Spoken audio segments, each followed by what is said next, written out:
So for step 21, attaching the ball connectors, well, you can see here, we're putting the ball connectors into the bottom arms and then our top bracket, which is actually for our shocks. So these are going to be the bracket mounts for the front shocks and again for the rear. So we're just going to put all these on and that'll be it. And then we'll be able to move on to the next step. So there's the 8 ball connectors we need. So I'll set this up and let's put them on. So let's do this side first. So we've got our ball connectors here and you can see that it needs to go into the top one. So you can see on this, there's a bottom hole and a top hole. We need to put this into the top hole.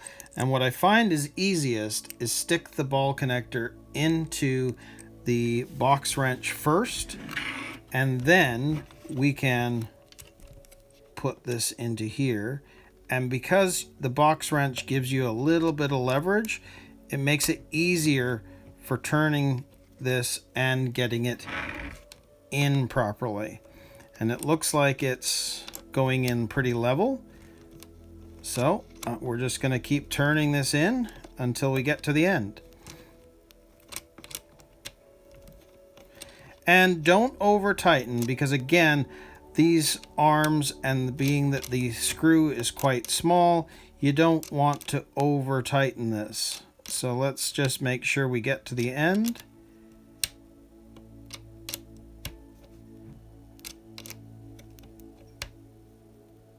There we go.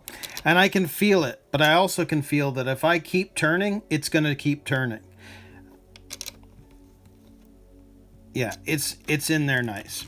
So we'll do the same thing, but I'm going to get this part done first. So you can see on here, it's showing that there were 2 holes, and on this, there are 2 holes. So we need this into the bottom hole right there. So again, let's just line this up.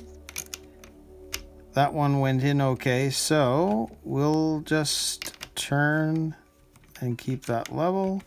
It's going in okay, so let's do that. And again, once we get to the end, you don't want to over tighten this.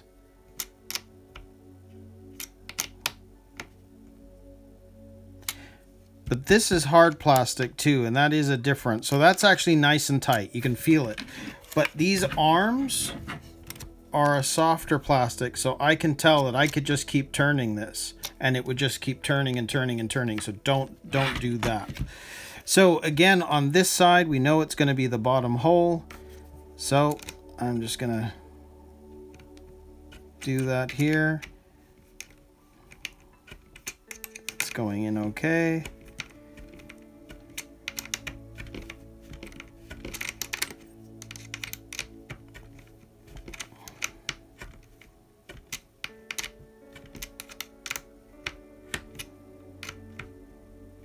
And that's right at the end. It's going into the hard plastic, so it stops.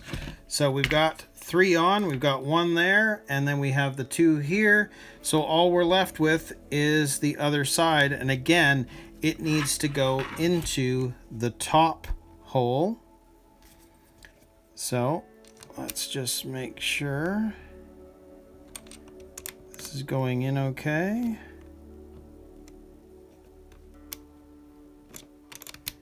Looks to be.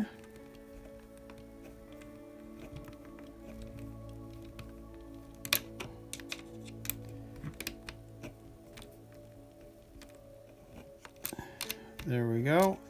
Okay, we're almost at the end. I can tell it's at the end, but I'm not going to over tighten because the arms are the softer plastic. So again, you can strip those easily, so don't do it because you'll find that now you've lost out because you'll have a ball connector that's not totally tight in there. So there are the 4. 1, 2, 3, 4. So for the back, we've got the same thing, and it really is exactly the same placement of the ball connectors. So I'm just going to go ahead and do that, and then we'll come back. Okay, so there are all the ball connectors in place for the rear, and of course we just did all the ones that are on the front. So Now we are finished with step 21. So we're now going to move on to step 22, and we're going to start working on the damper assembly.